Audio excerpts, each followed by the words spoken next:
اور جو شخص حضور کی سنت پہ عمل کرتا ہے، ایک روایت حضور علیہ السلام نے ارشاد فرمایا، من حافظ علی سنتی اکرمہ اللہ تعالی باربع خصال، جس نے میری سنت کی حفاظت کی، میری سنت پر عمل کیا، میری سنت کی راہوں پہ چلا، اللہ تعالیٰ جل شانہ اس کو 4 چیزیں عطا فرماتا ہے۔ پہلی چیز المحبت فی قلوب البررہ، جو نیک لوگ ہیں عامل سنت کی محبت نیک لوگوں کے دل میں اللہ ڈال دیتا ہے۔ یہ آپ کے شہر سیالکوٹ کی بات ہے کہ ملا عبد الحکیم میر سیالکوٹی علیہ رحمہ جب مطالعہ کے لیے بیٹھتے تھے تو وقت کا حاکم، اس نے ایک ملازم آپ کی لائبریری میں مقرر کیا ہوا تھا جو مٹی کے برتن کے اندر بادام روغن ڈال کر آپ کے پاؤں کے نیچے رکھتا تھا تاکہ آپ کے دماغ کو اس سے تراوت پہنچتی رہے، اور جب آپ مطالعہ کی میز پہ بیٹھتے تھے تو آپ کے پاؤں اس بادام روغن میں ڈوبے رہتے تھے۔ 8-10 دن کے بعد وہ بادام روغن بدلا جاتا اور اس کی جگہ نیا ڈالا جاتا، تو جو بدلا جاتا اس کو پھینکا نہ جاتا، بادشاہ کا حکم تھا کہ اس کو میرے دربار میں بھیجا جائے۔ بادشاہ جب اپنے بچوں کے ساتھ کھانا کھانے بیٹھتا تو چھوٹی چھوٹی رکابیوں کے اندر وہ بادام روغن بھی ہوتا اور اپنے بچوں کو کہتا اسے کھاؤ اسے کھاؤ، اس نے ایک عالم دین کے قدموں کو بوسے دیے ہوئے۔ تو کبھی یہ قدر تھی اہل علم کی، لیکن آج نہ تو وہ علماء رہے اور نہ ان کے وہ قدردان رہے۔ اقبال کہتا ہے آن کدا بشکست و آن ساکی نمان، ذوق و شوق و آگہی باقی نمان، آج وہ پیالہ ہی ٹوٹ گیا اور وہ ساکی بھی نہ رہا، اور اگر کہیں کوئی ہو بھی تو وہ کہتا ہے رو رہی ہے آج ایک ٹوٹی ہوئی مینا اسے، کل تلک گردش میں جس ساکی کے پیمانے رہے، خیر تو ساکی سہی لیکن پلائے گا کسے، اب نہ میکش رہے باقی نہ میں خانے رہے، رو رہے ہیں آج وہ دشت جنوں پرور جہاں، رقص میں لیلا رہی لیلا کے دیوانے رہے۔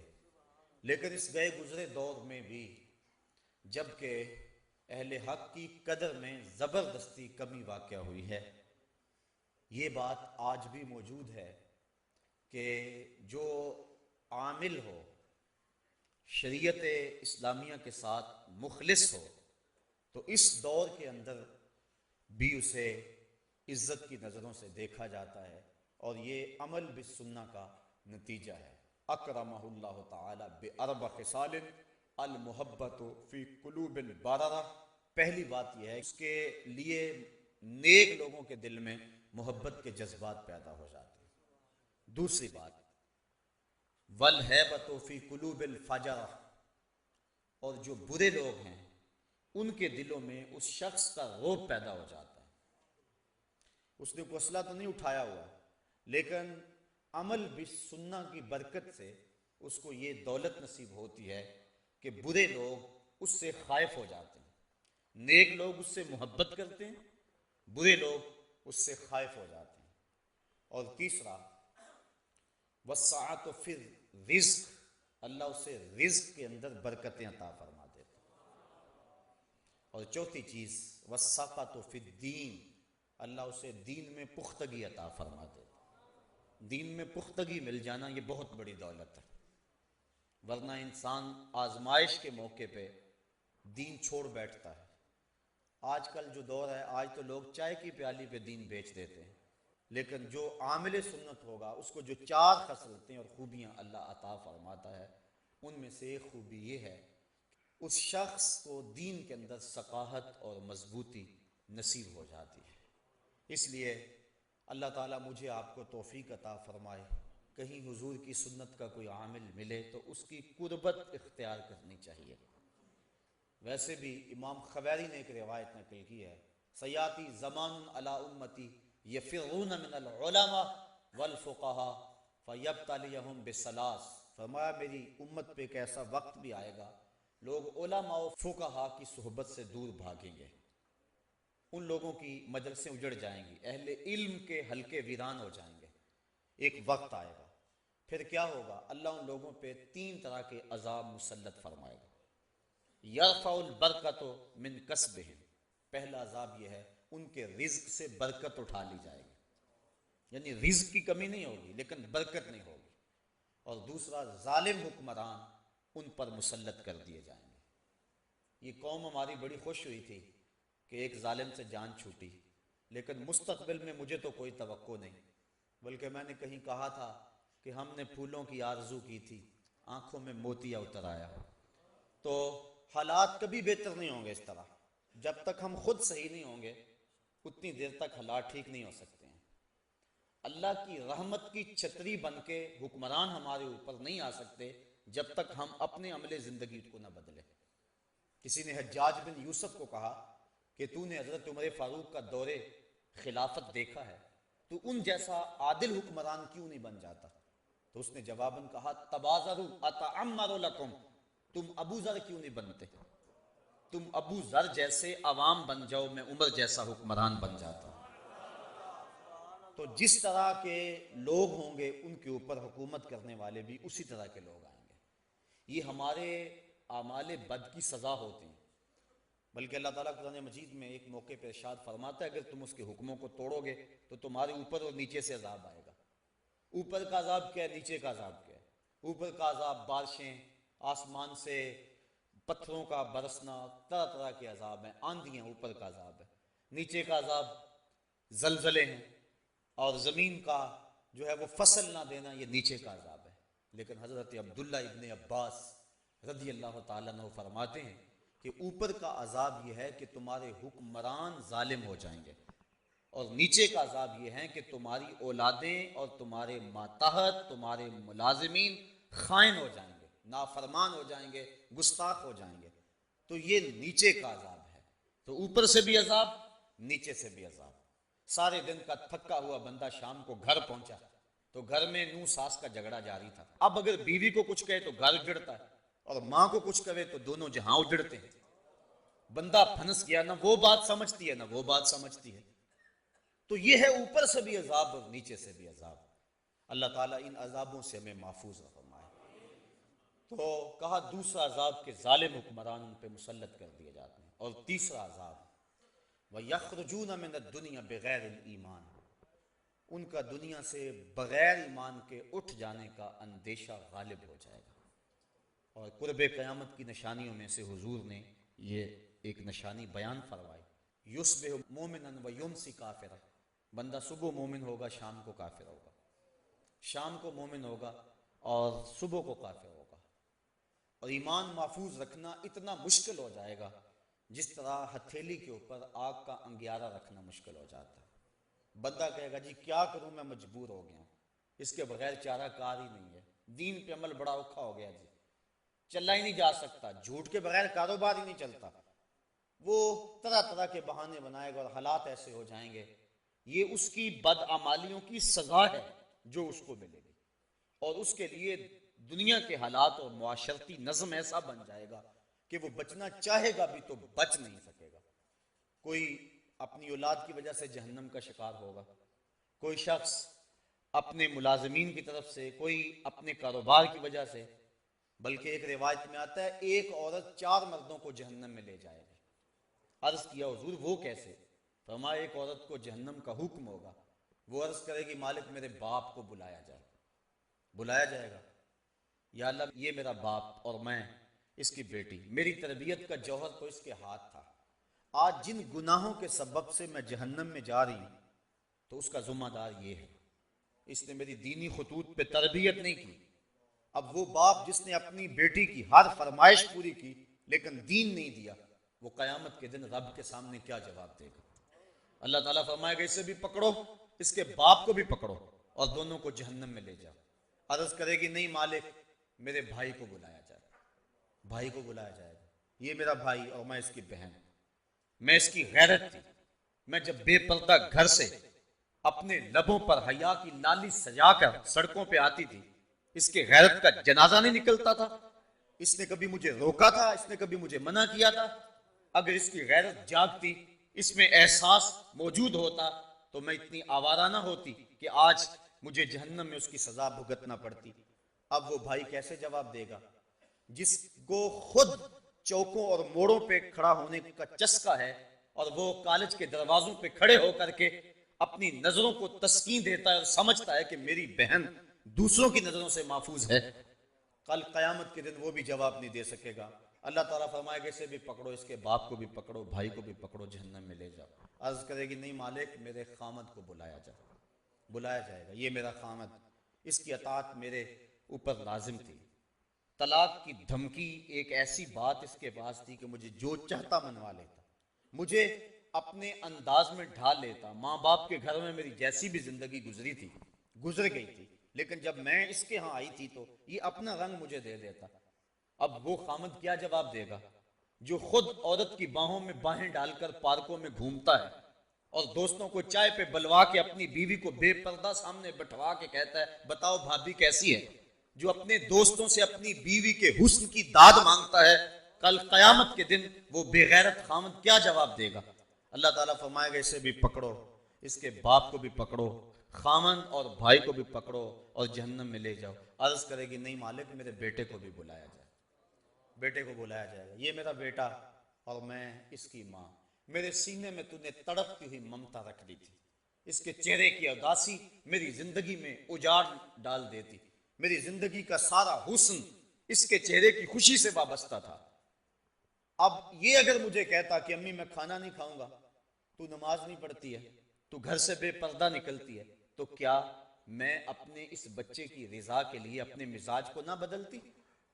اب وہ بھی کوئی جواب نہیں دے گا جس نے ہر خواہش پر مچلنا سیکھا تھا اور اپنی فرمائش کو ماں باپ سے پورا کروایا تھا، لیکن دین کے بارے میں کبھی اس نے اپنے ماں باپ کے کسی معاملے کے اندر کسی حکمت سے بھی کوئی بات نہیں کی تھی۔ اللہ تعالیٰ فرمائے گا اسے بھی پکڑو، اس کے بھائی باپ بیٹے اور خامن کو بھی پکڑو اور پانچوں کو گھسیٹ کے جہنم میں لے جاؤ۔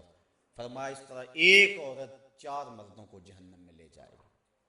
تو صاحبو یہ زندگی ہماری گزر رہی ہے، ہم دیکھیں کہ ہم کسی کی شامت اعمال سے نہ پھنس جائیں، اپنے معاملات کو بھی حسن دیں اور نیکیوں کے دودھ سے اپنے من میں اجالے کی کوشش کریں، اور دوسرا اپنے ارد گرد کے جو لوگ جن کی ذمہ داری ہمارے اوپر ہے، کل قیامت کے دن ہم سے ان کے بارے میں پوچھا جائے گا، کو انفسکم واہلیکم نارا، کہ اپنے آپ کو اور اہل خانہ کو جہنم کی آگ سے بچا لو۔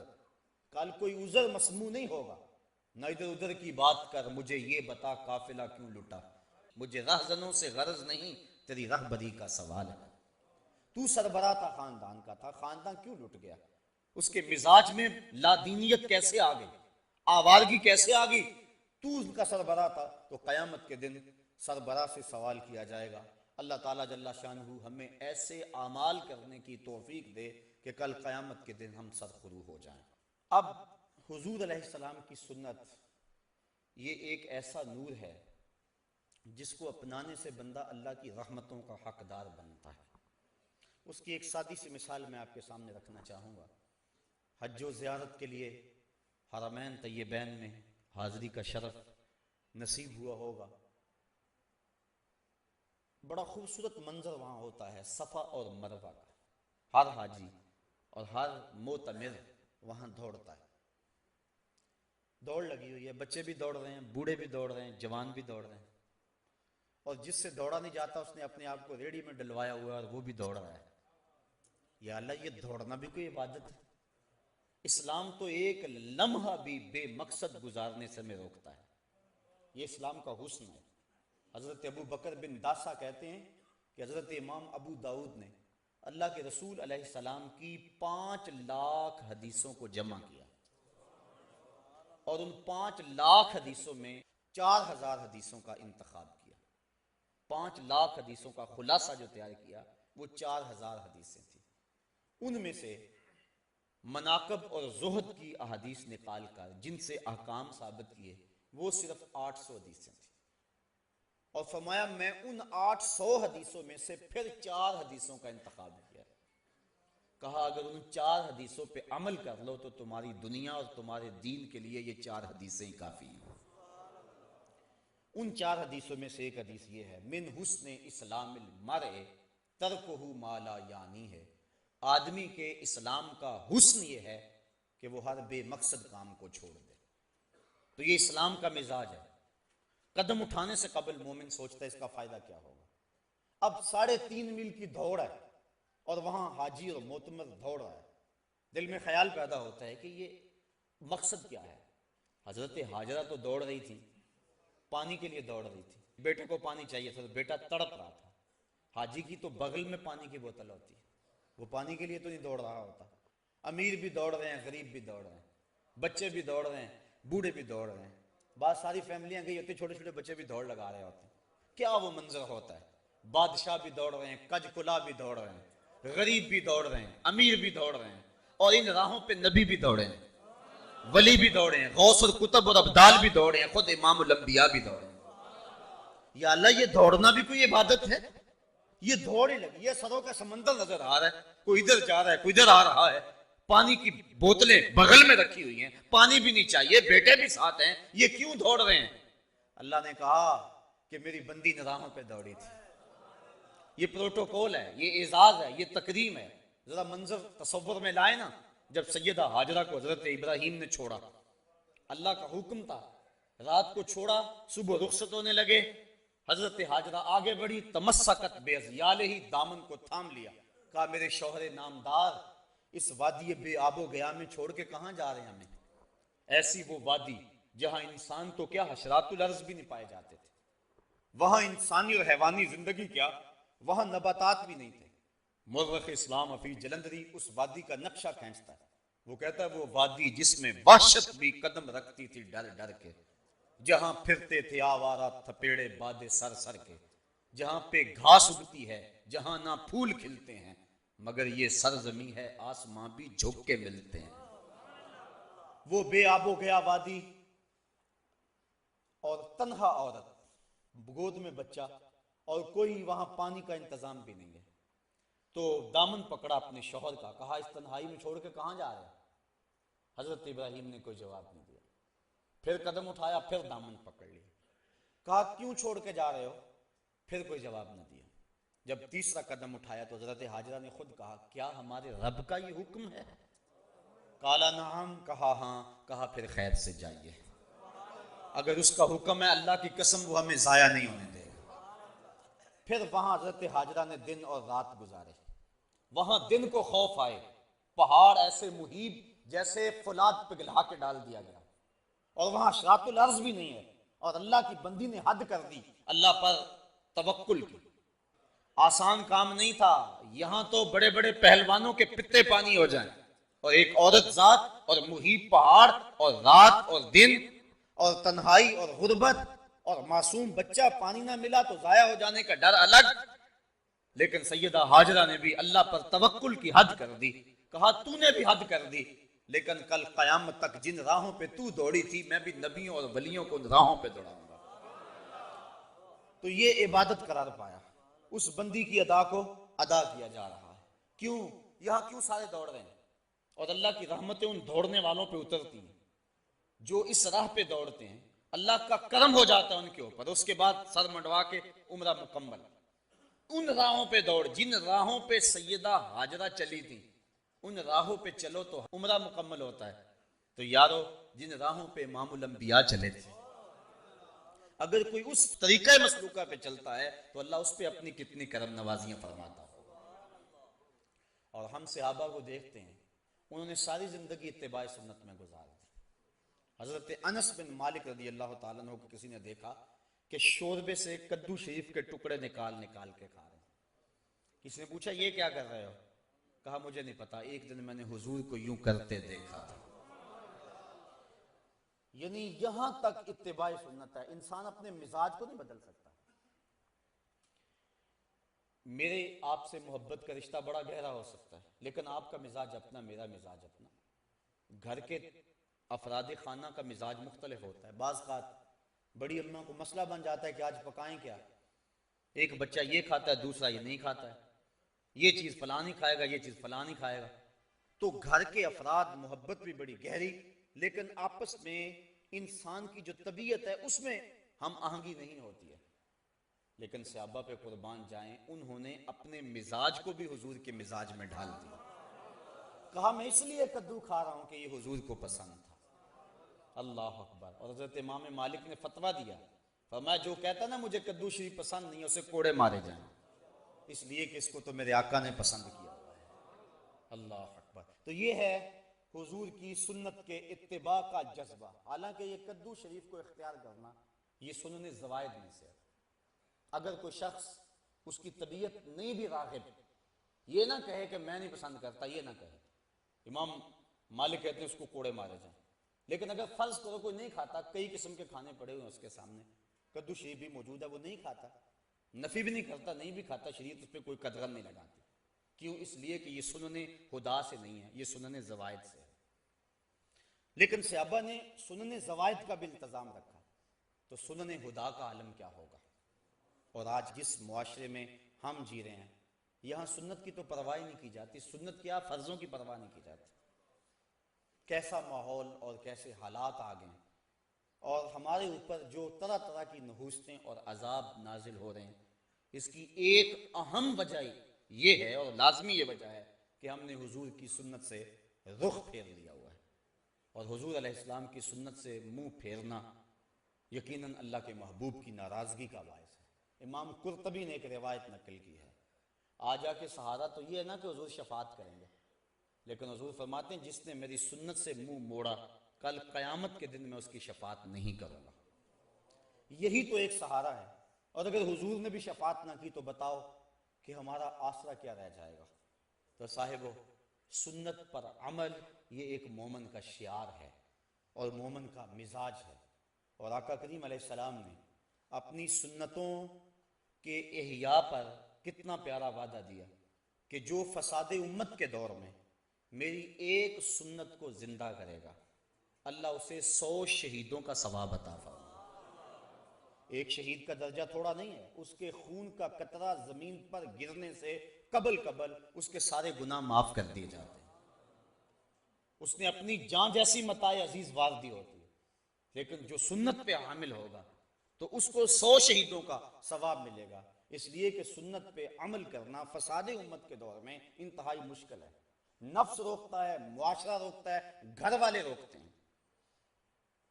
ایک زمانہ تھا کہ ایک نوجوان کی شادی ہونے لگی تو اس کے گھر والوں نے اس کو کہا کہ آپ داڑھی کٹوا دیں، لیکن وہ اڑ گیا۔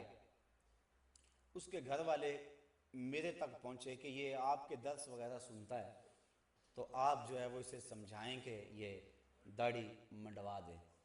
میں نے کہا اس میں کیا حرج ہے داڑھی میں؟ تو کہنے لگا کہ وہ اس کا بھائی بھی کہنے لگا یہ میرے سے چھوٹا ہے، لیکن داڑھی کی وجہ سے مجھ سے بڑا نظر آتا ہے۔ میں نے کہا یہی تو حضور کے سنت کا کمال ہے کہ سنت چھوٹوں کو بھی بڑا بنا دیتی۔ تم کہتے ہو یہ بڑا نظر آتا ہے، یہی تو سنت کا کمال ہے، سنت عزت دیتی ہے اور بڑائی دیتی ہے۔ میں نے کہا میں تو پتہ نہیں کتنے درسوں کا نتیجہ ہے اور اللہ سے کتنی دعائیں مانگتا ہوں اپنے سامعین کے لیے کہ یا اللہ جو میں کہوں ان کے دل میں اتار دے۔ تو میں نے جس کو خون جگر سے سینچا ہے کیا تمہارے کہنے پہ اس کو روک دوں؟ یہ کیسے ہو سکتا ہے؟ میں نے کہا میں تو اس کو تھپکی دوں گا کہ جمع رہنا، ڈٹا رہنا، تیرے اوپر اللہ اس کے رسول کا سایہ رہے گا۔ تو یہ کیسا ماحول آ گیا، کیسے حالات آ گئے ہیں۔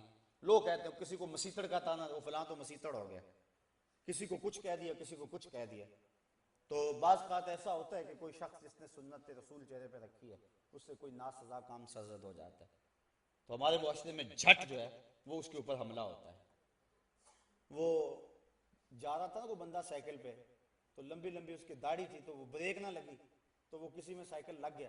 اس نے کہا اتنی بڑی داڑھی رکھی ہوئی ہے، اس نے کہا یار داڑھی ہے بریک تو نہیں ہے، یعنی اس کا تعلق کیا ہے بریک سے؟ لیکن ہمارے معاشرے کے اندر سنت کو خفیف جانا جاتا ہے، اور جس کے نتیجے میں اللہ تعالیٰ کی طرف سے ہمارے اوپر یہ وبال ہے کہ ہم ہر وقت مشکلات اور دکھوں میں مبتلا ہیں۔ حضور نے فرمایا عرب جب تک امامے کا التزام رکھیں گے دنیا پہ غالب رہیں گے، اور جب امامہ چھوڑ دیں گے تو ان کا غلبہ دنیا سے ختم ہو جائے گا۔ اور آپ دیکھ رہے ہیں جب سے انہوں نے یہ لباس اتار کے وہ اپنا الگ سا قومی لباس بنا لیا تو ان کا رعب زمانے سے ختم ہو گیا۔ تو سنت کے دم سے روب ہے، اور فرمایا الامائم تیجان العرب، امامے تو عربوں کے سر کا تاج ہے۔ اور جب بدر کے دن فرشتے نازل ہوئے تھے تو ان کے سروں کے اوپر امامے بندھے ہوئے تھے۔ اس طرح داڑھی شریف یہ حضور علیہ السلام کی سنت ہے. خسرو پرویز کے 2 قاصد حضور کی خدمت میں آئے، لیکن ان کی منڈی ہوئی داڑیاں اور بڑی ہوئی مونچھیں حضور کے سامنے جب آ کے بیٹھے تو حضور نے فرمایا یہ تم نے کیا شکل بنا رکھی ہے؟ تو انہوں نے کہا ہمارے خداوند خسرو پرویز نے ہمیں داڑھی منڈانے کا حکم دیا. تو حضور علیہ السلام غصے میں آ گئے، فرمایا تمہارے جھوٹے خدا نے تمہیں داڑھی منڈانے کا حکم دیا اور میرے خدا نے مجھے داڑھی بڑھانے کا حکم دیا. تو ترغیب دی، بلکہ یہاں تک ایک تو ہے کہ داڑھی نہ ہو، دوسرا ہے کہ سنت کی مقدار تک نہ ہو. لیکن حضور کا ذرا فرمان سنیے اور ذرا اس پہ غور کیجیے. ایک تو داڑھی رکھنا سنت ہے، دوسرا کم از کم مٹھی بھر، اور تیسری سنت یہ ہے کہ داڑھی کا استرسال، یعنی داڑھی کو لپیٹا نہ جائے، اس کے اندر مینڈیاں نہ بنائی جائیں جس طرح کہ کفار موتی پروتے تھے، یا اس کو تو دے کر بالکل اس انداز سے اس کی سیٹنگ کی جائے کہ چھوٹی نظر آئے. اس کو کہتے ہیں اقد لحیہ. اور یہ بھی جو حضور نے ارشاد فرمایا من عقد لحیتہ انا محمدا بری منہ، فرمایا جس نے اپنی داڑھی کو عقد کیا، داڑھی کو گانٹھیں دی، اس کو تو دیے، فرمایا میری خبر پہنچا دو کہ اس سے محمد بیزار ہے. تو نہ صرف یہ کہ اس نے داڑھی رکھی ہوئی ہے اور ہے بھی وہ مقدار سنت کے مطابق، لیکن اس کو تو دیتا ہے. تو حضور نے بیزاری کا اظہار کیا. اور جو حضور کی سنت کو ہی قطع کرتا ہے اور زبان سے وہ دعویٰ کرے کہ میں عاشق رسول ہوں، تو یہ کس طرح اس کے دعوے کو قبول کیا جائے گا؟ مرزا قتیل دہلی کا بہت بڑا شاعر تھا، اور فارسی اس دور میں قومی زبان تھی، بعد میں ریختی آئی، پھر اردو. ایران کا کوئی شخص تھا جس نے مرزا قتیل کے اشعار پڑھے تو بڑا خوش ہوا، دل میں ارماں جاگا کہ میں اس کی زیارت کر کے آؤں، کہ وہ بڑا صوفی مزاج کوئی بزرگ ہے، کیونکہ شعروں کے اندر جو مضامین تھے وہ صوفیانہ تھے. وہ سفر کر کے جب پہنچا، گھر کے دروازے کو دستک دی، انہوں نے کہا کہ مرزا صاحب حمام پہ گئے ہیں. تو وہ پیچھے حمام پہ چلا گیا. تو وہ حجام کے سامنے بیٹھ کے اپنی داڑھی کٹوا رہا تھا، منڈوا رہا تھا. اس کے ذہن میں کوئی اور نقشہ تھا، کوئی اور تصور تھا. جب اس نے اس حال میں دیکھا تو کہنے لگا مرزا یہ کیا کر رہے، داڑھی تراش رہے؟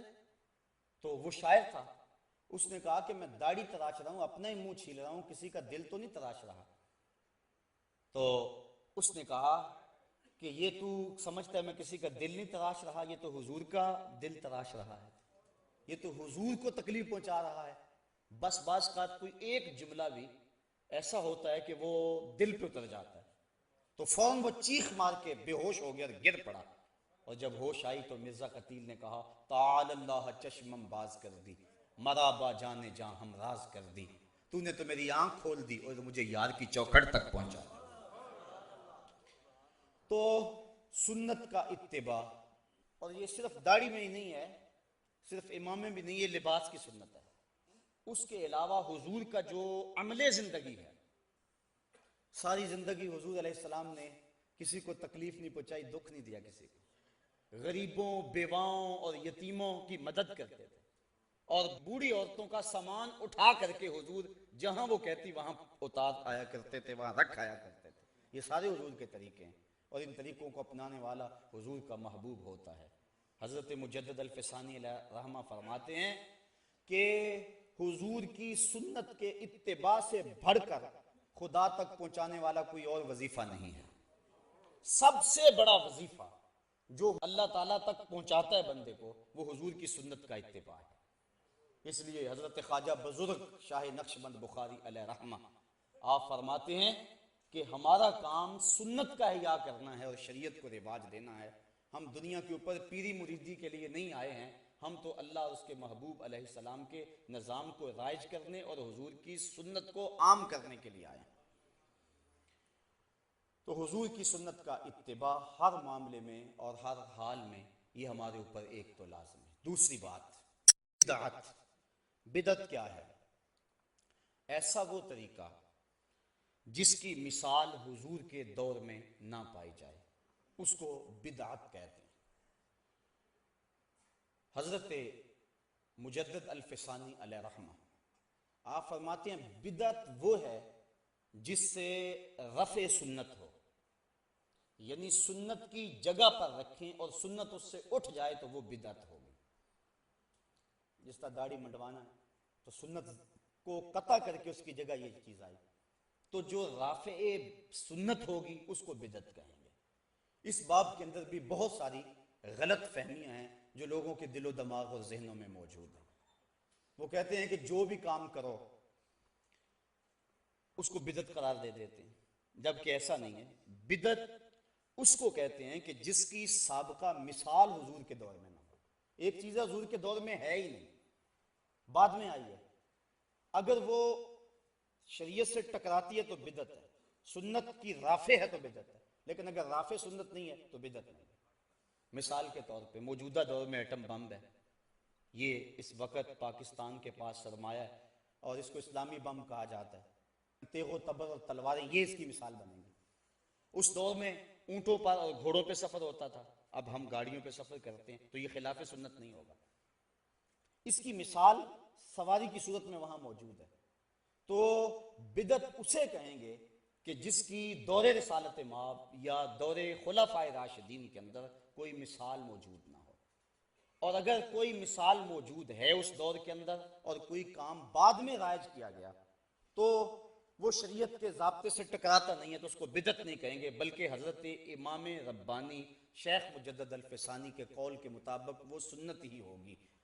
اور دوسرے ملا علی قاری علیہ رحمہ اور حضرت شیخ عبدالحق محدث دہلوی کے بقول وہ بدعت حسنہ ہوگی۔ انہوں نے تقسیم کی ہے بدعت کو 5 درجوں میں، لیکن حضرت مجدد الفسانی فرماتے ہیں کہ وہ بھی سنت ہے، اور وہ اس پر حدیث ہے، حضور نے ارشاد فرمایا من سن فی الاسلام سنتن حسنتن فلہ اجرھا، جس نے اسلام میں کوئی نیا طریقہ رائج کیا تو اس کو اچھا طریقہ تھا تو اس کو اس کی جزا ملے گی، اور جس نے بھی اس طریقے کے مطابق اس کو دیکھ کر عمل کیا اللہ تعالیٰ جل شانہ اس عمل کرنے والے کو بھی جزا دے گا، اور جس کے ذریعے سے ترغیب ہوئی بغیر کسی کمی کے اللہ اس کو بھی اتنا ہی اجر عطا فرمائے گا۔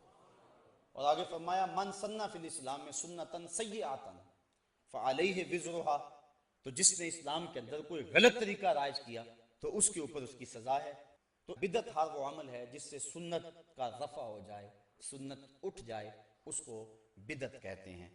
پھر موجودہ دور کے اندر کچھ نئی چیزیں جو کہ اس دور میں ہیں اور اسلام کی روح کے منافی نہیں ہیں، اس کو بدعت کا الزام دے کر ان چیزوں کو ختم کرنے کی ضرورت نہیں، لیکن شریعت کے مزاج سے اگر کوئی چیز ٹکراتی ہے، کوئی نیا عقیدہ کسی نے گھڑ لیا، کوئی نیا عمل کسی نے گھڑ لیا جس کی اسلام میں مثال ہی موجود نہیں ہے، تو وہ بدعت ہوگا۔ حضرت عمر فاروق رضی اللہ تعالی عنہ نے جب دیکھا مسجد نبوی کے اندر کہ کچھ لوگ متفرق صلاۃ التراویح پڑھ رہے ہیں تو آپ نے ان سب کو جمع کیا اور حضرت ابی بن کعب رضی اللہ تعالی عنہ کو بلایا اور ان کو بلا کر کے کہا کہ تم ان کی جماعت کرواؤ تاکہ یہ لوگ اکٹھے ہو کے پڑھ لیں۔ عشاء کی نماز اور وتر کی جماعت حضرت عمر فاروق نے خود کروائی، لیکن جو تراویح تھی وہ حضرت ابی بن کعب رضی اللہ تعالیٰ عنہ نے کروائی۔ یہ وہ صحابی تھے جن کی آواز بڑی اچھی تھی، اور ایک دن یہ پڑھ رہے تھے کہیں اور حضور علیہ السلام سن رہے تھے، انہیں نہیں پتا تھا کہ حضور سن رہے ہیں، یہ اپنے گھر میں اپنے مکان میں کسی گوشے کونے میں پڑھ رہے تھے، حضور سن کے خوش ہو رہے تھے۔ انہوں نے تلاوت ختم کی، بعد میں جب حضور سے ملاقات ہوئی تو آقا کریم علیہ السلام نے فرمایا کہ ابی تم بڑا خوبصورت پڑھ رہے تھے، مجھے تمہارا پڑھنا بڑا پسند آ رہا تھا۔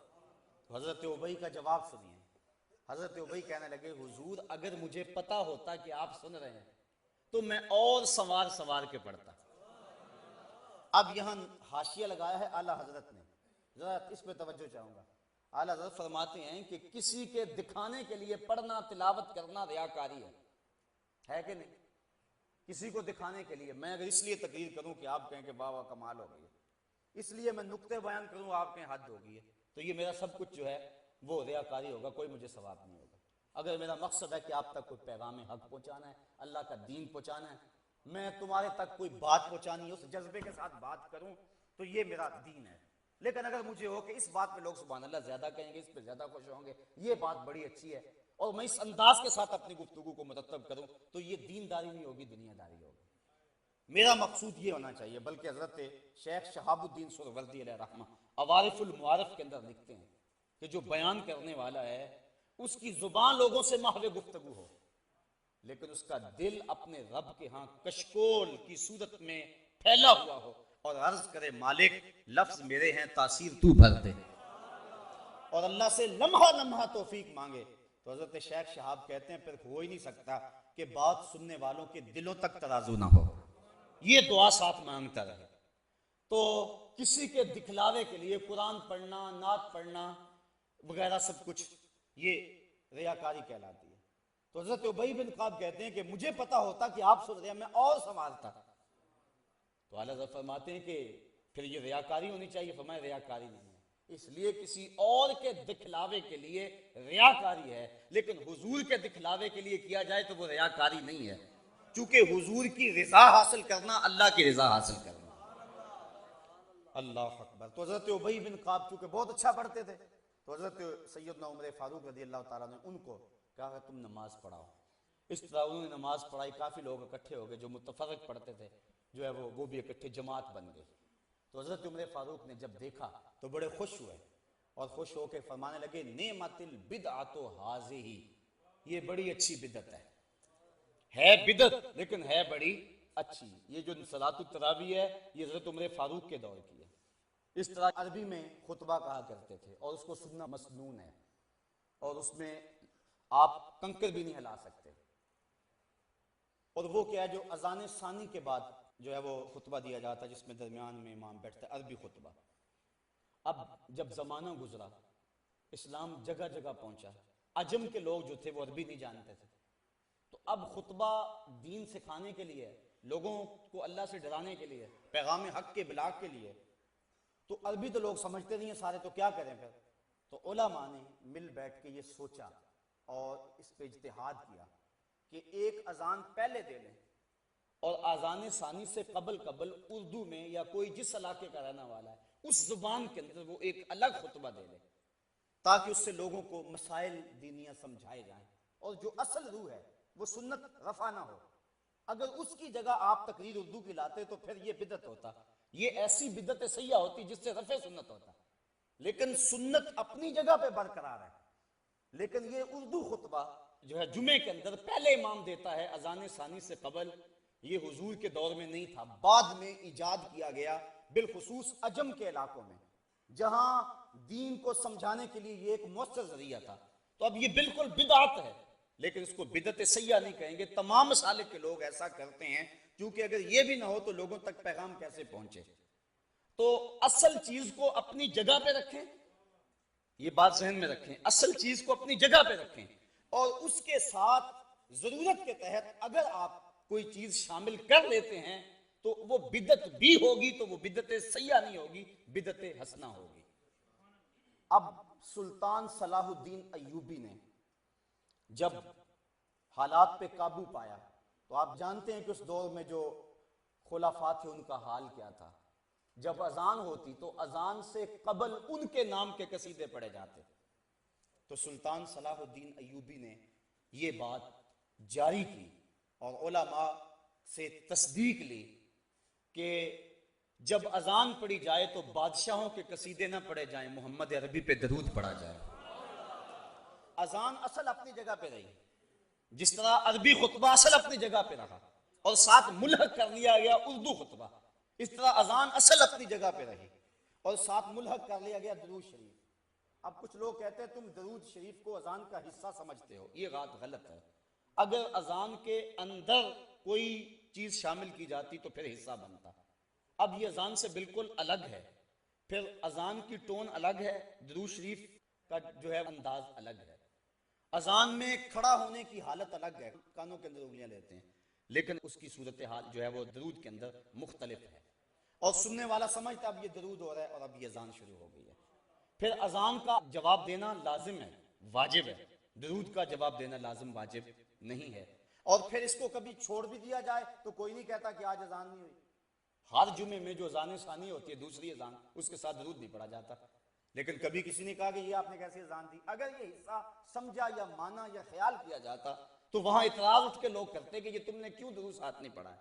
تو یہ بات ذہن میں رکھیں کہ یہ اس دور کے اندر ایسا ہوا کہ جب کہ بادشاہوں کے قصیدے پڑھے جاتے تھے تو سلطان صلاح الدین ایوبی یہ وہ شخص ہے جس سے اللہ نے کام لیا تھا، تو اس سے یہ بھی کام لیا گیا، اس نے کہا چھوڑو شاہوں کے قصیدے، اذان سے پہلے محمد عربی کے قصیدے پڑھے جائیں۔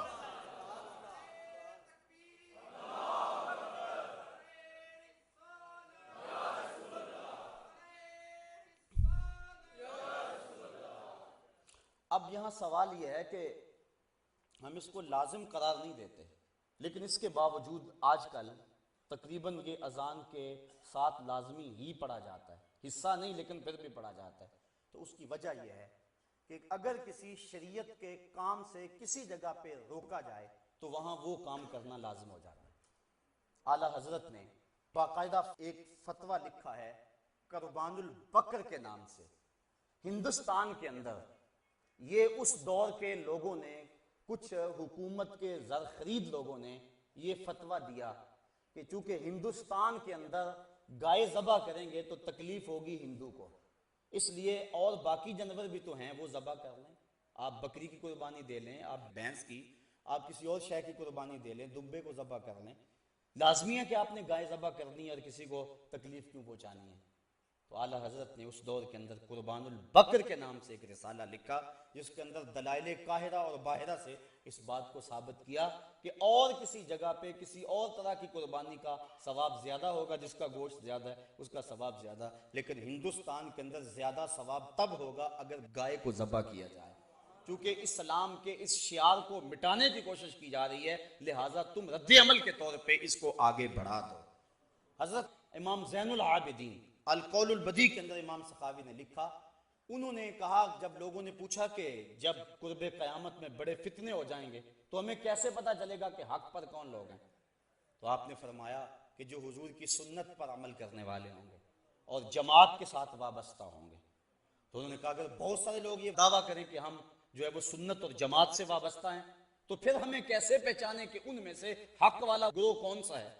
تو سنو انہوں نے کیا کہا من علامات اہل سنہ کثرت الصلاۃ علی رسول اللہ، کہ اہل سنت کی پھر اس دور میں علامت یہ ہوگی کہ وہ کثرت کے ساتھ حضور پہ درود و سلام پڑھیں،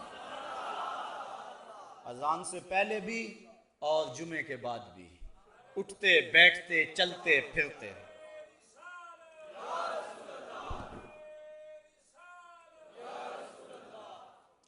اور یہ بات ذہن میں رکھیں، یہ جو کچھ میں کہہ رہا ہوں انصاف کی بنیاد پہ کہہ رہا ہوں کہ کوئی غلط فہمی میں حضور کے درود پہ اعتراض نہ کر بیٹھے اور آقا کریم علیہ السلام کی رحمتوں سے محروم نہ ہو جائے۔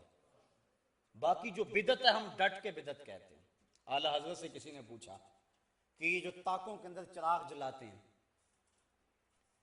یہ یہاں بزرگ آتا ہے، درخت کے ساتھ دوپٹہ باندھ دیتے ہیں کہ یہاں شہید کا ڈیرا ہے، یہاں فلاں پیر کی حاضری ہوتی ہے، مختلف جگہوں پہ ہمارے ہاں مروج ہے یہ، تو اس کے بارے میں آپ کی کیا رائے ہے؟ تو ڈٹ کے کہا واہیات ہے اور اس کا جو ہے وہ بند کرنا لازم ہے، کہا اس کا کوئی تعلق نہیں ہے، اس کی کوئی اصل نہیں ہے۔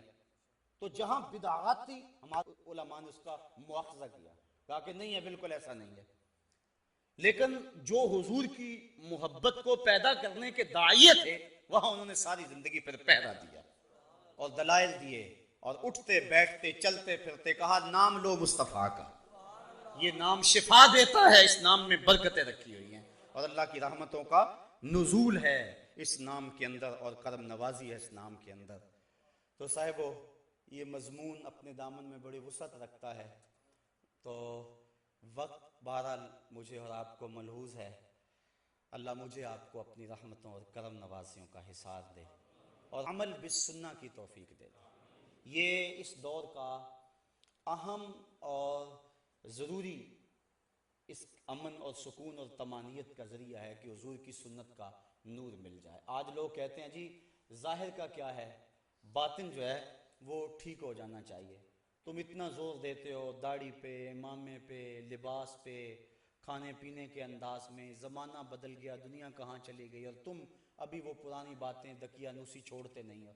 لباس میں کیا، جون سا مرضی بندہ لباس پہن لے۔ میں ایک سادی سی مثال یہاں دیا کرتا ہوں، بات ختم کرتے کرتے میرے ذہن میں آ گئی، میں نے کہا چلو شاید کسی کے دل میں اتر جائے کہ لوگ کہتے ہیں لباس کا کیا ہے، ظاہری پہناوا جو مرضی ہو، بندہ اندر سے مسلمان ہونا چاہیے۔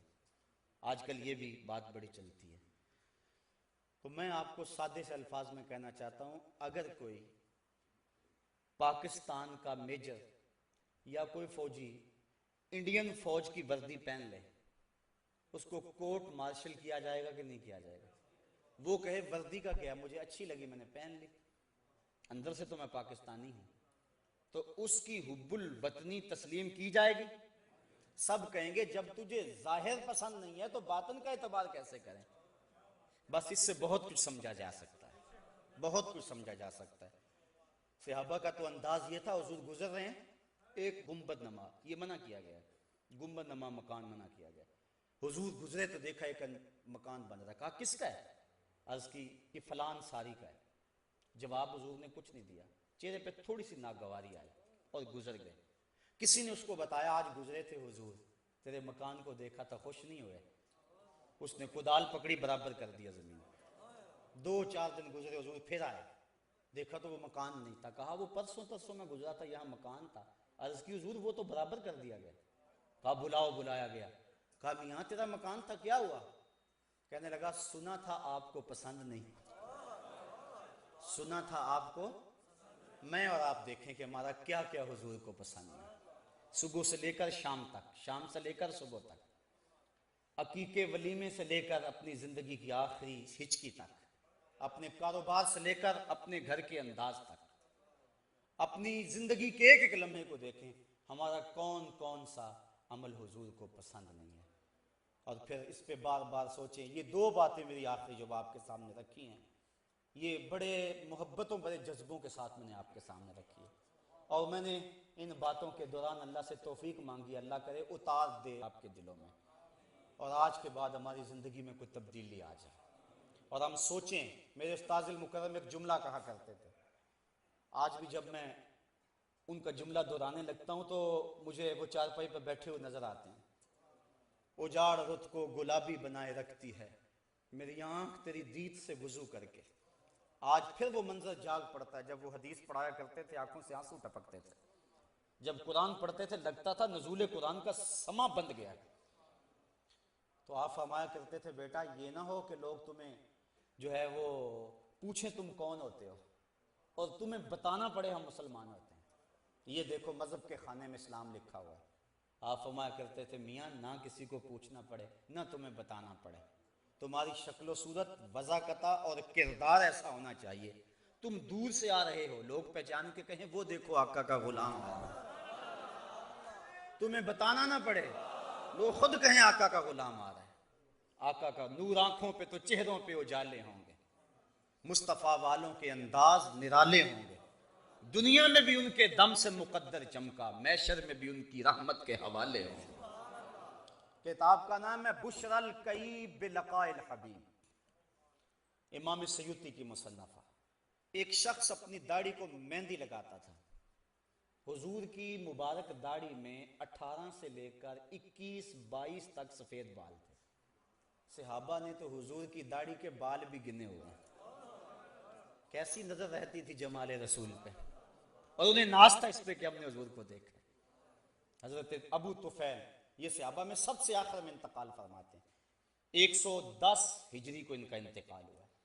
حج کا موقع تھا، لوگوں کا ہجوم تھا، اونچے ٹیلے پہ چڑھ گئے اور لوگوں کہنے لگے میرے قریب آ جاؤ۔ اس وقت دنیا پہ کوئی اور آنکھ نہیں ہے ان آنکھوں کے علاوہ جن آنکھوں نے حضور کو دیکھا، مجھ سے پوچھو حضور کے بارے میں تمہیں بتاؤں۔ انہیں فخر تھا، وہ ایک شاعر ہوا ہے ذوق، اس نے حد کر دی، وہ اپنے شاگردوں میں ایک دن کہنے لگا کہ آنے والی صدیاں تم پہ ناز کریں گی اے لوگو، آنے والی صدیاں تم پہ ناز کریں گی اے لوگو، تم نے ذوق کو دیکھا، تم نے ذوق سے باتیں کی ہیں، کہ زمانہ کہے گا انہوں نے ذوق سے باتیں کی ہیں، کہا تمہارے پہ زمانہ ناز کرے گا، تو جس نے ذوق کو دیکھا زمانہ ان پہ ناز کرتا ہے، اور جن کی آنکھوں نے محمد عربی کے چہرے کو دیکھا ان کی شان کا عالم کیا ہوگا۔ بغداد میں ایک بندہ روٹیاں بیچتا تھا، تازی روٹی 1 روپے کی، باسی روٹی 2 روپے کی۔ کسی نے کہا یار عجیب آدمی ہے، باسی روٹی 8 آنے کی ہونی چاہیے، تو اس کو 2 روپے کی بیچ رہا ہے۔ اس نے کہا نہیں لینی تو نہ لو، میرا ریٹ یہی ہے۔ کہا وجہ تو بتا اتنی مہنگی یہ کیوں ہوگی باسی، یہ تو سستی ہونی چاہیے۔ کہا یہ جو باسی روٹی ہے یہ تازہ روٹی کی نسبت 1 دن حضور کے زمانے سے قریب ہے۔ کہ جس کو زمانہ رسالت مآب سے قربت ہو جائے اس کا وزن بڑھ جاتا ہے، اور جس کی آنکھوں نے جمال جہاں آرا کو دیکھا ہے اس کا عالم کیا ہوگا۔ اس لیے وہ فخر سے کہتے ہیں اور دنیا پر اب کوئی آنکھ نہیں ہے جس نے ان کو دیکھا ہو، میں نے دیکھا ہے ان کو، آؤ مجھ سے پوچھو۔ لوگ قریب آ گئے، کہا صف لنا رسول اللہ صلی اللہ علیہ وسلم، بتاؤ حضور کیسے تھے۔ حضرت ابو طفیل کہنے لگے کان رسول اللہ صلی اللہ علیہ وسلم ملیحن مقصدن ابیض، ایک تو نمکین حسن والے تھے، دوسرا چٹی رنگت کے مالک تھے، تیسرا اپنی قد و قامت کے اندر اعتدال رکھتے تھے۔ تو یہ حضور کا انہوں نے نقشہ بیان فرمایا حضرت ابو طفیل نے۔ تو زمانہ ناز کرتا تھا جنہوں نے حضور کو دیکھا، تو صحابہ نے حضور کی داڑھی کے مبارک بال بھی گنے ہوئے ہیں۔ یہ بات کہاں سے کہاں چلی گئی یارو، ہمیں تو تذکیر ہی تب ہوتی جب حضور کا تذکرہ ہو۔ اللہ اکبر۔ وہ کہتے ہیں جنگل میں کوئی مے خار مرا ہے، اسے انگور کے پتوں کا کفن دو۔ اچھا اسے اگر کیلے کے پتوں کا کفن دے دے پھر گزر نہیں ہوگی، ہنڈولے کے پتوں کا کفن دے دے تھوڑے پتے لگیں گے کفن بن جائے گا، یہ انگور کے پتے تو چھوٹے چھوٹے ہوتے ہیں۔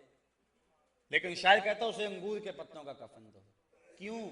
اس لیے کہ مرنے والا مے خار ہے، اور شراب کشید ہوتی ہے انگور سے۔ مے خار کو تو تسکین تب ہوگی کہ اس کا کفن انگور کے پتوں کا ہوگا، تو سنی کو تسکین تو تب ہوگی کسی کے لبوں پہ نام محمد آئے گا، حضور کا تذکر آئے گا تسکین ہو جائے گی۔ یا رسول اللہ۔ کتاب کا نام ہے بشر الکئی بلقاء الحبیب۔ کہتے ہیں ایک شخص، حضور کی داڑھی میں 22 بال تک سفید تھے، 22 تک سفید بال تھے۔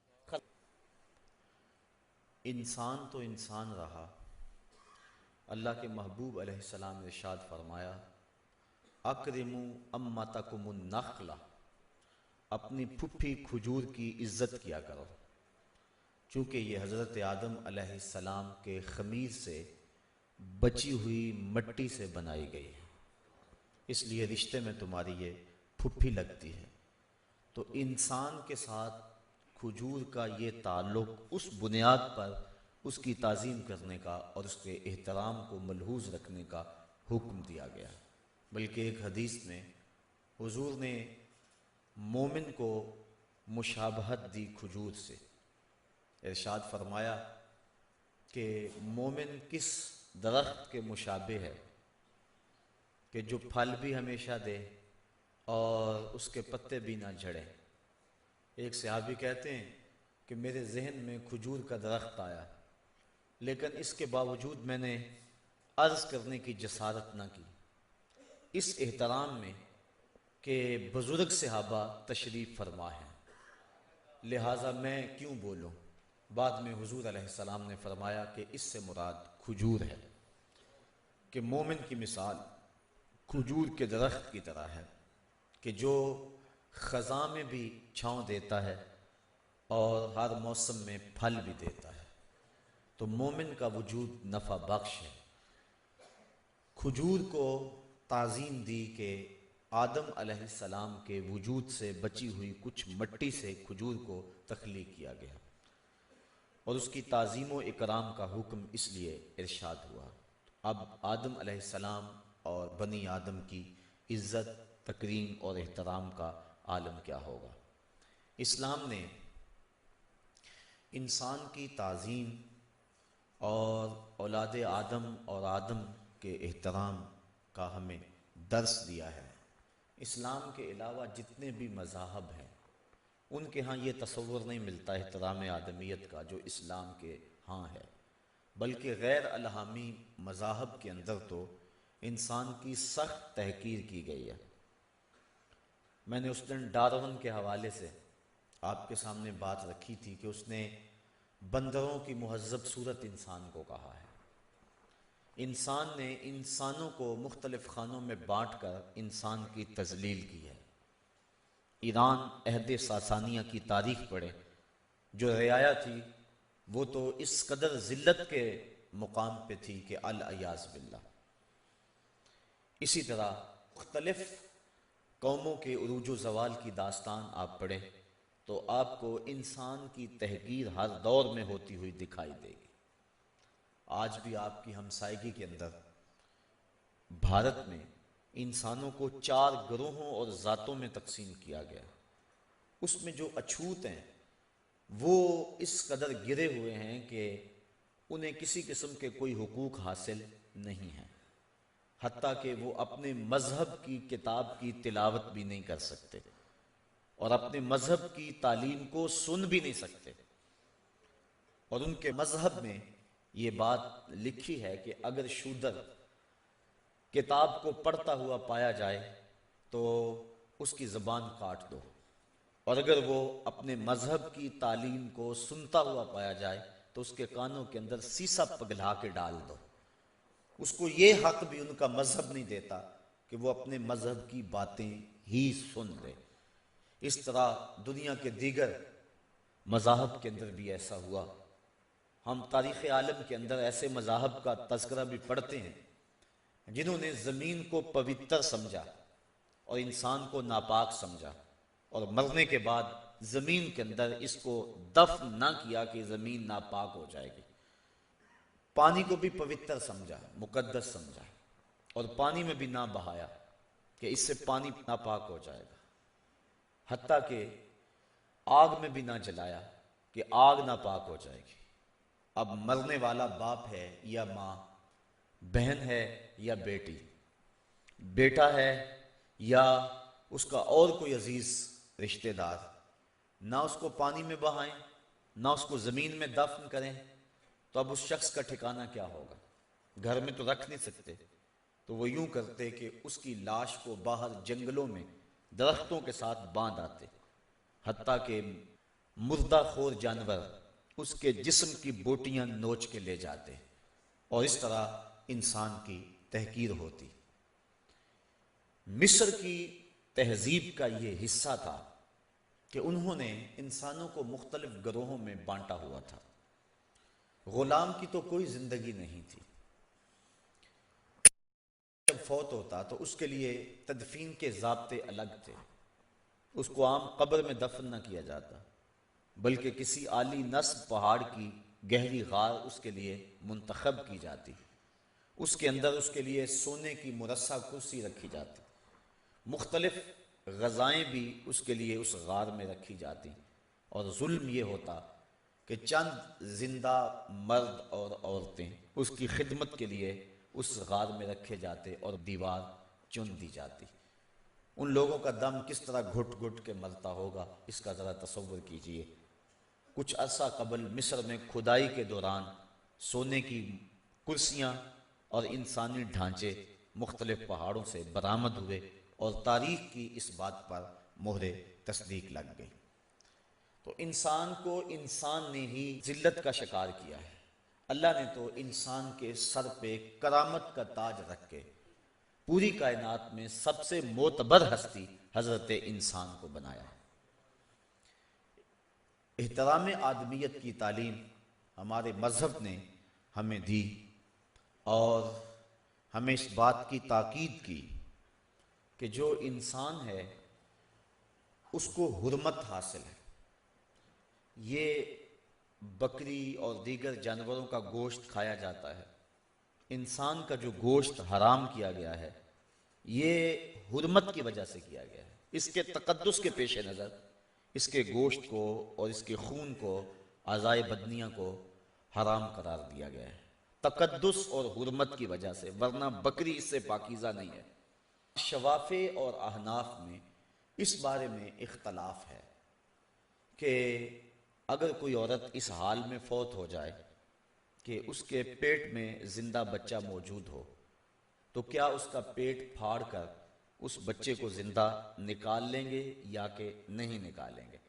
تو شوافع کہتے ہیں کہ احترام آدمیت کے پیش نظر اس کے پیٹ کو چاک نہیں کر سکتے، لیکن احناف کا موقف بڑا واضح ہے۔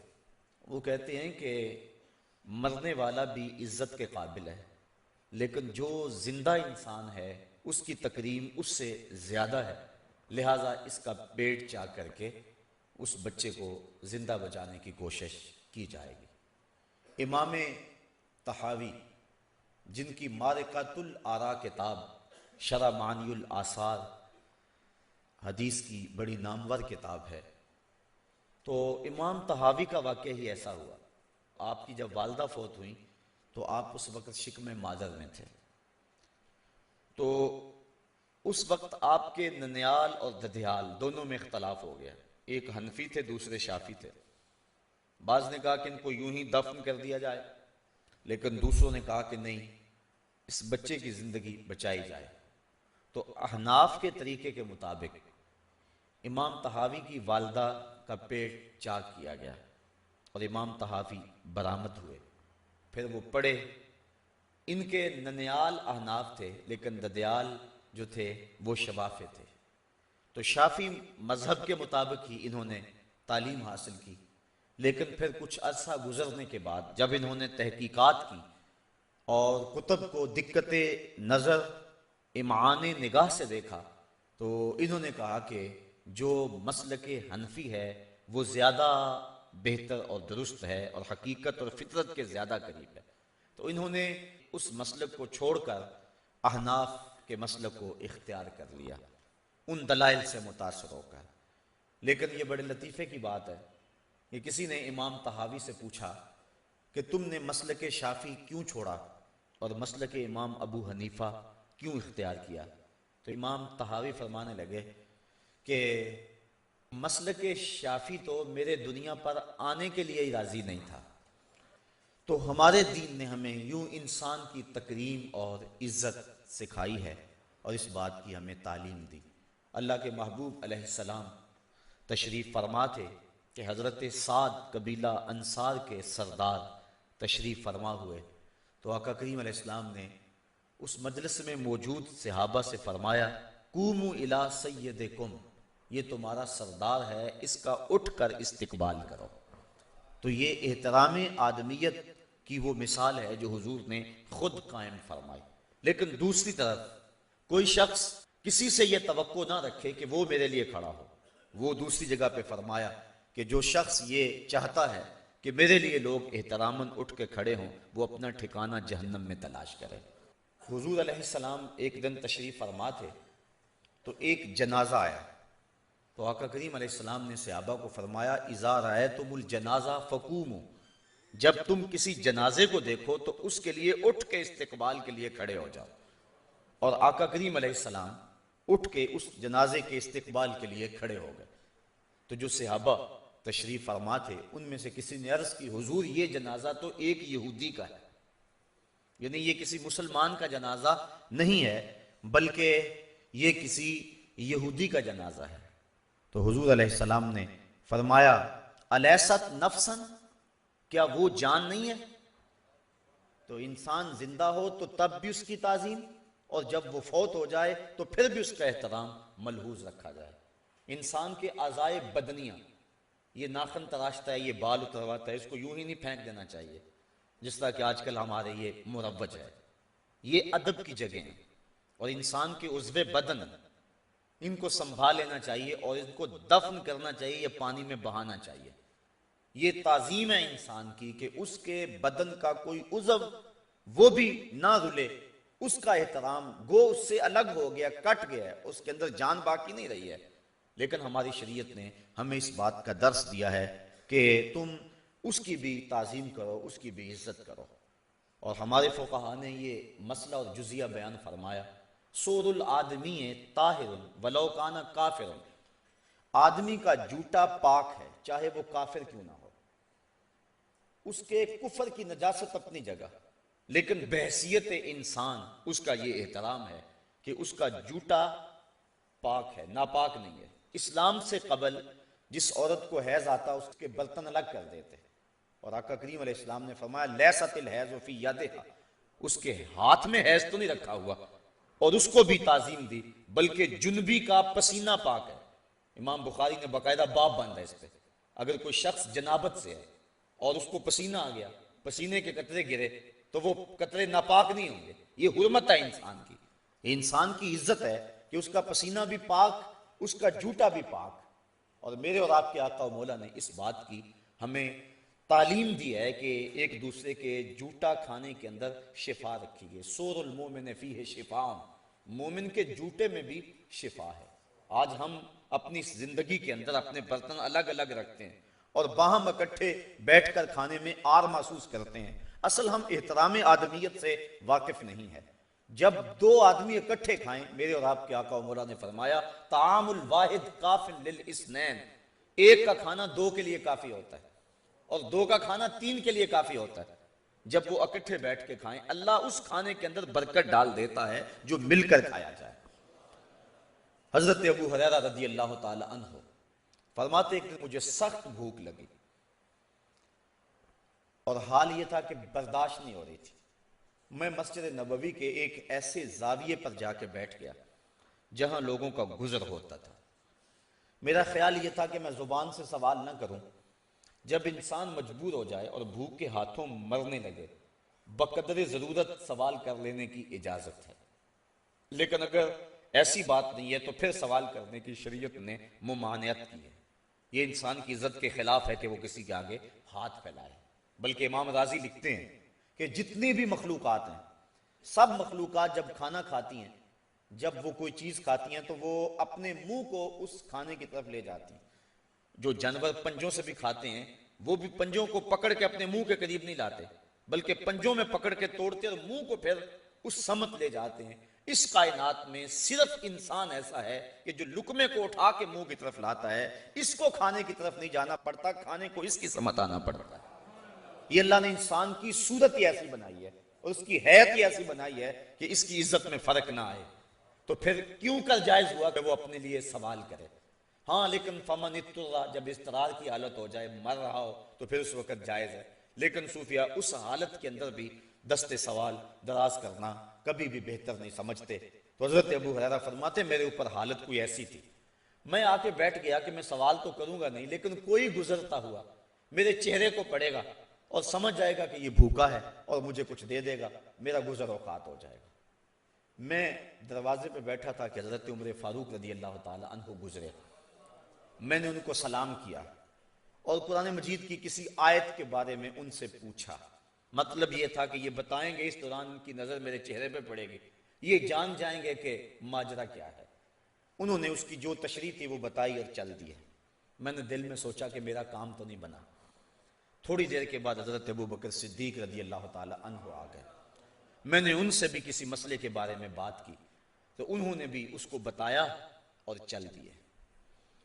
میں پریشان کہ میرا پھر کام نہیں بنا. کہا چند لمحے گزرے تھے کہ دل و قلب و نگاہ کا مرشد اولین آ گیا.